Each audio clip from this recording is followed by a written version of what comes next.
Okay, now in number 21, the cost of fencing a circular field at the rate of ₹240 per meter. मतलब क्या हुआ, एक अगर मेरा सर्कुलर फील्ड है, इसके चारों तरफ हम फेंसिंग करना चाह रहे हैं, तो 1 मीटर फेंसिंग करने का दाम, अगर यहाँ से यहाँ का डिस्टेंस 1 मीटर है तो इसका दाम पड़ेगा 240 रुपये। ठीक है, तो ये कितना बड़ा इसका सरकमफ्रेंस है, पहले तो इसका सरकमफ्रेंस निकालने पड़ेगा, ये कितना लंबा है, कितना मीटर है, और उस जितना मीटर निकलेगा उसको 240 से अगर हम गुना कर देंगे तो पूरे का कॉस्ट निकल जाएगा। तो पर मीटर इज रुपीज़ दिस, लेकिन यहाँ पूरे का कॉस्ट दिया हुआ है हमको, तो पूरे का कॉस्ट दिया हुआ है, तो अगर उस कॉस्ट को हम 240 से डिवाइड कर देंगे तो कितना मीटर है इसका सरकमफ्रेंस निकल जाएगा ना। देखो क्या हो जाएगा, cost into circumference equal to cost into per metre cost. ठीक है ना, per metre cost into circumference equal to total cost, यही हो रहा है ना। Per metre cost into circumference हो रहा है टोटल कॉस्ट, तो हमको टोटल कॉस्ट दिया हुआ है, पर मीटर कॉस्ट दिया हुआ है, तो हम इसको डिवाइड कर देंगे तो सरकमफ्रेंस इक्वल टू निकल जाएगा। तो देखो क्या करते हैं, circumference equal to total cost bye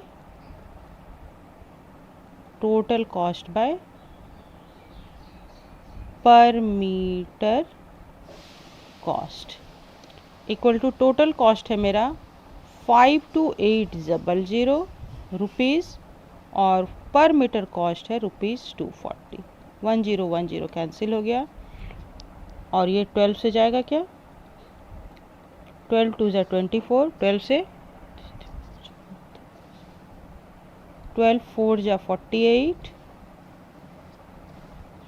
और ये फिर 48, 12 4 48 एंड 10 2 से किए तो 220 इक्वल टू 220 मीटर निकला सरकमफ्रेंस।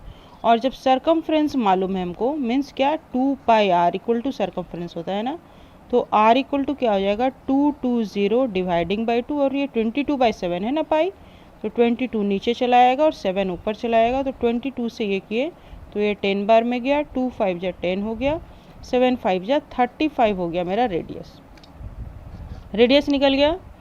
तो अब क्या निकालना है, the field is to be plugged at the rate of ₹1250 per metre square, find the cost of plugging the field. तो अब इस फील्ड में प्लगिंग किया जा रहा है, खेत जोता जा रहा है, तो इसका पर मीटर का दाम दिया हुआ है, तो पर मीटर स्क्वायर मतलब 1 मीटर स्क्वायर अगर ये खेत को प्लगिंग किया गया तो इसका कॉस्ट है 12.50। ठीक है, तो पहले ये कितना मीटर स्क्वायर खेत है और फिर इसको फिर कॉस्ट से गुना कर देंगे, तो एरिया निकालना होगा, तो area of field equal to πr square equal to 22/7 into 35 into 35, r square मतलब 35, 7 5 जा 35 इक्वल टू मीटर स्क्वायर, ये हो जाएगा। इसको इंटू करना होगा ना, तो इंटू करेंगे कितना आएगा, ये इंटू करेंगे 22 इंटू 5 इंटू 35, इंटू करने पे ये आ रहा है 3850 metre square. Therefore cost of plugging of the field, इसको 12.50 से इंटू करेंगे, वेरी सिंपल है, कॉस्ट ऑफ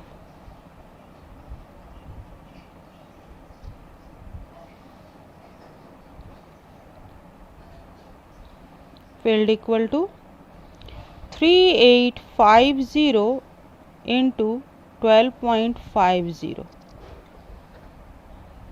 ये रुपीज़ में आ जाएगा, कॉस्ट है, तो इक्वल टू रुपीज़ ये हो जाएगा 48125, ये हो जाएगा आंसर। ठीक है, ओके, समझ में आ गया, इजी था ना।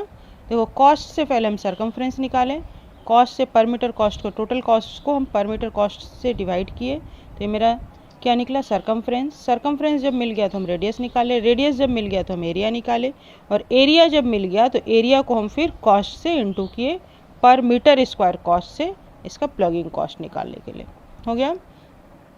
बहुत ही सिंपल सम है, बहुत ही, और बहुत ही ईजिली निकल जाता है। देखो, 2 circles touch each other externally, मतलब 2 सर्कल एक दूसरे को बाहर से टच कर रहे हैं। ये रहा सर्कल, ये दोनों एक दूसरे को बाहर से टच कर रहे हैं। ओके, तो फिर क्या हो जाएगा, the sum of their areas is 48 pi centimetre square. Okay, and the distance between their centres is, इसका सेंटर यहाँ है और इसका सेंटर यहाँ है, इस दोनों सेंटर का डिस्टेंस 10 सेंटीमीटर है। तो अगर इसका डिस्टेंस, इसका रेडियस x होगा तो इसका रेडियस क्या हो जाएगा, 10 - x होगा ना, ये सॉरी हाँ 10 - x होगा। ये इसका रेडियस, एक्चुअली दोनों सेंटर का डिस्टेंस मतलब क्या हो गया, r1 + r2। ठीक है, r1 + r2 = 10 सेंटीमीटर, ये दिया हुआ है। Late r1 = x, then r2 = 10 - x हो गया, और दोनों का एरिया का जोड़ दिया हुआ है। तो एरिया 1 = क्या हो जाएगा, pi r1 square means pi x square, और a2 = हो जाएगा pi r2 square means pi 10 - x square. फिर by the problem a1 + a2 = pi x square plus pi 10 - x square equal to pi x square plus 10 square 100 plus x square minus 20x। a plus B का, a minus B का whole square के formula से a square plus B square minus 2ab equal to pi 2x square, और ये a1 + a2 क्या दिया हुआ है, 58 पाई, ये 58 पाई दिया हुआ है। ठीक है, ये 58 पाई दिया हुआ है, तो यहाँ से पाई और पाई कैंसिल कर देते हैं, प्लस 100 माइनस 20x हो गया। तो इसको अगर हम लिखें 2x square plus 100 minus 20x minus 58 equal to 0, और ये आ गया 2x स्क्वायर प्लस 100 माइनस 58, 10 - 8 2 और 9 - 4 42 माइनस 20x इक्वल टू 0। और इसको सब देखो 2 से डिविजिबल है, तो इसको और छोटा करने के लिए हम x स्क्वायर माइनस 10x इधर ले आते हैं, और ये हो जाता है प्लस 21 इक्वल टू 0। 21 को फैक्टराइज करना और 10 आना चाहिए, तो 7 3 × 28 होता है, तो वेरी सिंपल है। तो इसको हम लोग कर लेते हैं x square minus 7x minus 3x plus 21 equal to 0। तो यहाँ से x कॉमन निकलेगा, तो ये हो जाएगा x - 7, यहाँ से -3 कॉमन निकलेगा, तो ये भी हो जाएगा x - 7 इक्वल टू 0। ये हो जाएगा x - 7 और ये हो जाएगा x - 3 इक्वल टू 0। तो यहाँ से या तो x = 7 और x = 3 निकल के आया।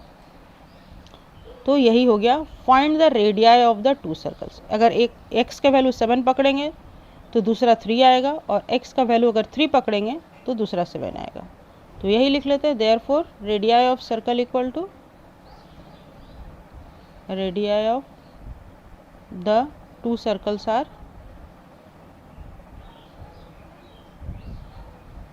7 and 3। यही हो गया आंसर ना, बहुत सिंपल था, बहुत इजी था, क्लियर हो गया। ओके,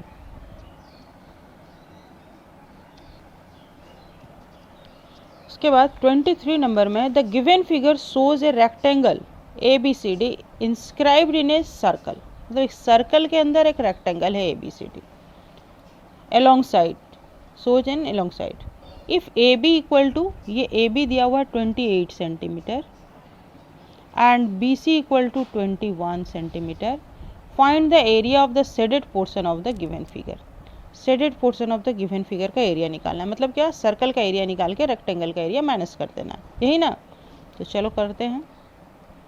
तो इसमें सर्कल का एरिया निकालने के लिए इसका रेडियस चाहिए होगा, तो रेडियस कैसे मिलेगा, देखो ये इसका डायमीटर है, इसका diagonal of the rectangle is the diameter of the circle, और इस डायमीटर को हम 2 भाग में बांट देंगे, ये सेंटर से होकर ही पास करेगा, तो ये मेरा मिल जाएगा इसका रेडियस। ठीक है, तो इसको हम लिखते हैं इस तरह से। पहले एरिया ऑफ रेक्टेंगल निकाल लेते हैं।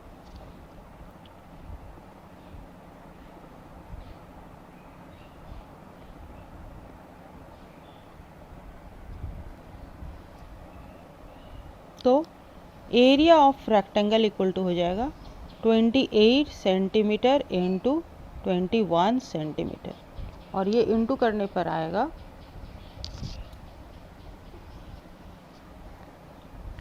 इंटू कर लेते हैं 28 इंटू 21, 1 2 2 8 8 टू जा 16 6 1 इन हैंड, और 2 टू जा 4 एंड 1 5 8 6 7 8 5, ये आ जाता है 588 सेंटीमीटर स्क्वायर। ठीक है, और अब निकालते हैं इसका diagonal of the rectangle equal to diagonal of rectangle equal to diameter of circle. ठीक है, therefore A C square equal to क्या हो जाएगा, A B square plus B C square Pythagoras theorem से, और ए बी स्क्वायर क्या हो जाएगा 28 स्क्वायर प्लस 21 स्क्वायर, तो 28 स्क्वायर कितना हो जाएगा,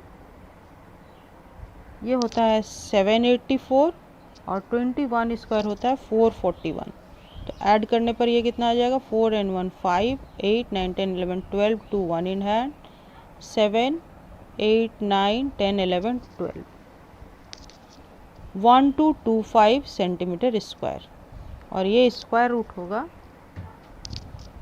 35 का। ठीक है, यहाँ पे नहीं लिखते हैं, तो ए सी इक्वल टू होगा ना, A C equal to 35 centimetre निकल के आ गया। और अगर ये O है, therefore O C equal to 35/2 centimetre radius, ये क्या निकला मेरा, रेडियस ऑफ सर्कल। ठीक है, देयरफॉर एरिया ऑफ सर्कल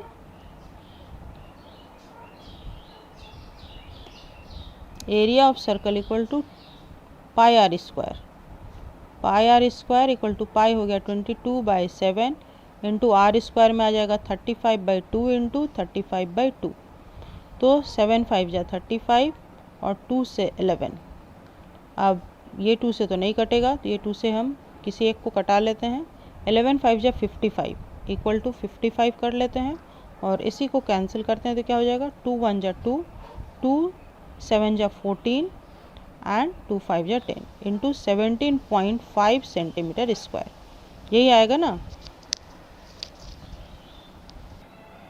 तो अब इसको इंटू करना होगा, इंटू करते हैं, यहाँ पे इस साइड में इंटू कर लेते हैं, 17.5 को 55 से इंटू करते हैं, 5 5 जा 25 5 2 इन हैंड 5 7 जा 35 37 3 इन हैंड 5 1 जा 5 6 7 8, और उसके बाद फिर 5 से यही आएगा 5 7 1, तो 5 7 8 9 10 11 12 2 1 in hand 8 and 1 9 10 6 16 6 1 in hand and 1 1 2, और आफ्टर 1 डिजिट डेसिमल बैठाना होगा। ओ यहाँ पे तो ये 7 5 8 होगा ना, तो 5 7 9 10 11 12 को हाथ में रहेगा काटे को,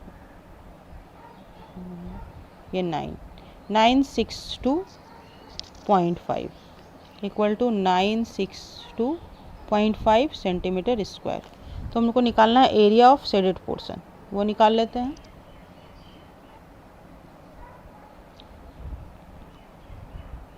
hence area of shaded portion equal to 962.5 centimetre square minus ये वाला एरिया माइनस होगा, है ना, ये एरिया और ये एरिया माइनस होगा, ये मेरा रफ वर्क था और ये मेरा रफ वर्क था।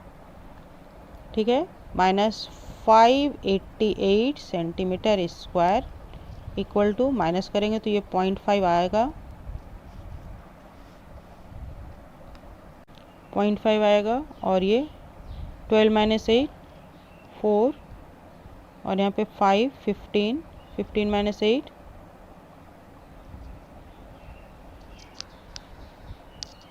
7, और यहाँ पे 8 रह गया, 8 माइनस 5 3, 374 माइनस 5 सेंटीमीटर स्क्वायर। ये हो गया आंसर। ठीक है, इजी था। ओके, और अब नेक्स्ट सम है मेरा 24 number. A square is inscribed in a circle of radius 7 centimetre. अच्छा, अब एक सर्कल के अंदर स्क्वायर है, ठीक है, ये सर्कल के अंदर रेक्टेंगल था और ये सर्कल के अंदर स्क्वायर है। ये मेरा स्क्वायर बन गया। तो यहाँ भी सेम कंडीशन होगा, इसका डायगोनल जो होगा वो इसका डायमीटर होगा। Radius 7 centimetre. अच्छा, ये रेडियस ये 7 सेंटीमीटर है। Find the area of the square. Find the area of the square, तो इसका साइड निकालना होगा। तो साइड कैसे निकालेंगे, वैसे ही अगर ये इसका साइड ए है तो A square equal to let the side of square, let the side of square B A, then therefore A B C D अगर मेरा स्क्वायर है, ओ अगर सेंटर है, तो क्या हो जाएगा, area of square equal to area of square equal to A square. Area of the square निकालने बोला जा रहा है ना, और ए स्क्वायर इक्वल टू क्या हो जाएगा, और फिर A B square plus B C square equal to A C square by Pythagoras theorem. यहाँ भी लिख दिया जाना चाहिए पिथागोरस थ्योरम। ठीक है, यहाँ पे पिथागोरस थ्योरम लिख देना होगा। तो ए बी स्क्वायर हो गया A square plus A square equal to A C कितना हो जाएगा, 7 प्लस 7 14, 14 स्क्वायर होगा। 2a square equal to 14 square, तो A square equal to 14 square कितना होता है, तो 14 स्क्वायर तो 196 होता है, और बाई 2 कर देंगे तो 2 से 2 9 जा 18 एंड 2 8 जा 16, therefore A square equal to 98 centimetre square. यही था मेरा एरिया ऑफ द स्क्वायर, और यही हो गया आंसर। ठीक है, area of square A square ही चाहिए था और यही निकालना था, आंसर हो गया। ओके, और नेक्स्ट सम ऑफ 25 नंबर है। A metal wire when bent in the form of A equilateral triangle. Equilateral triangle के रूप में अगर एक मेटल वायर को बेंट करते हैं, ये अगर मेरा इक्विलेटरल ट्रायंगल है, all 3 sides are equal, A B C of largest area, मतलब जितना बड़ा एरिया उससे कवर हो सकता है, तो इनक्लोज्ड एन एरिया ऑफ, ये उसका एरिया दिया हुआ है। ठीक है, समझ में आया। तो area of equilateral triangle, area of equilateral triangle equal to 484√3।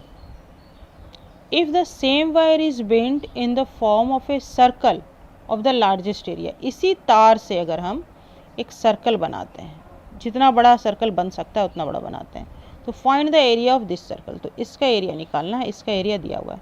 तो area of the equilateral triangle क्या होता है, √3/4 इंटू साइड स्क्वायर होता है, और ये है 484√3 सेंटीमीटर स्क्वायर। यहाँ से √3 कैंसिल हो गया, यहाँ से हम साइड निकालेंगे। ठीक है ना, साइड स्क्वायर इक्वल टू हो जाएगा 484 इंटू 4, तो ये तो 2 का स्क्वायर है और ये किसका स्क्वायर है, 484। देख लो, 484, 2 2 जा 4, 2 4 जा 2 2 जा 2 1 जा 2 2 जा 2 1 जा, और ये 11 11 जा, मीन्स 22 का है। ये 22 स्क्वायर इंटू 2 स्क्वायर है, इसको क्या लिख सकते हैं, 22 इंटू 2 का स्क्वायर लिख सकते हैं, centimetre square centimetre square centimetre square equal to, ये हो गया 44 का स्क्वायर है। Therefore side equal to 44 centimetre.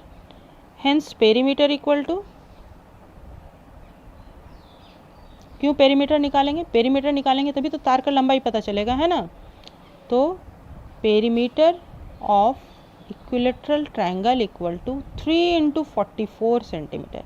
एक साइड 44 का है, एक साइड 44 सेंटीमीटर का है, तो तीनों साइड 3 इंटू 44 करेंगे तो 4 3 जा 12, 2 1 इन हैंड, 4 3 जा 12 एंड 1 13, 132 सेंटीमीटर हो गया पेरीमीटर ऑफ द स्क्वायर। और यही है लंबाई of the wire, length of the wire equal to length of the wire,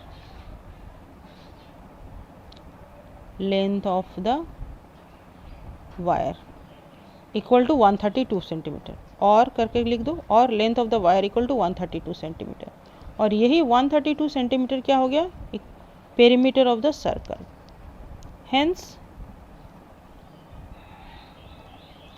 perimeter of the circle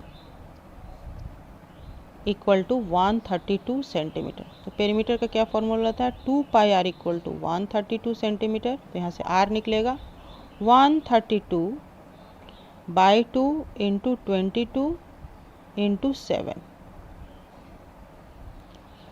2 6 जा 12, 2 6 जा 12, 12 3 जा 66, 21 सेंटीमीटर। आर निकल गया 21 सेंटीमीटर। हमको निकालना था क्या? Find the area of the circle. तो therefore area of circle equal to